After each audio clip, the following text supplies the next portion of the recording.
আমি যখন পথে যাচ্ছিলাম তখন আমি চিৎকার শুনতে পেলাম। তারা দালানাকে গালি দিতে যাচ্ছিল যে মেয়েটিকে আমি আমার মেয়ের মতো যত্ন করেছিলাম। আমি ভেতরে গিয়ে আমার রেঞ্চ দিয়ে তাদের পিটিয়ে মেরে ফেললাম। একজন ছিল একজন ডাকাত দলের ছেলে এবং সবকিছু রেকর্ড করা হয়েছিল। আমি দালানা এবং তার দাদিকে নিয়ে পালিয়ে গেলাম। ডাকাতরা পুলিশকে ফাঁকি দিয়েছিল। তারা আমাদের থামিয়েছিল। আমি দেখলাম তারা আমাদের ধরতে আসছে। আমি গতি বাড়িয়ে দিয়েছিলাম। আমি তাদের হারিয়ে ফেলেছিলাম। কিন্তু আমি আগেই জানতাম তুমি শান্তি চাও না, এর জন্য তোমাকে মূল্য দিতে হবে। আমি একটি বন্দুক কিনেছিলাম।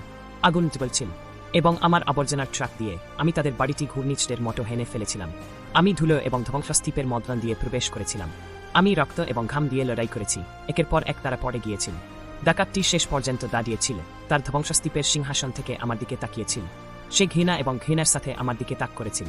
তারপর তার নিজের ছেলে, যে তাকে ঘৃণা করত, এগিয়ে এসে তাকে গুলি করে। সে আমাকে শেষ করার চেষ্টা করেছিল, কিন্তু তার বন্দুকের গুলি ফুরিয়ে গিয়েছিল। সে একটা নিঃশ্বাস ফেলে বলল, সব পরিষ্কার করে ফেল। তাই সে আমাকে বাঁচতে দিল।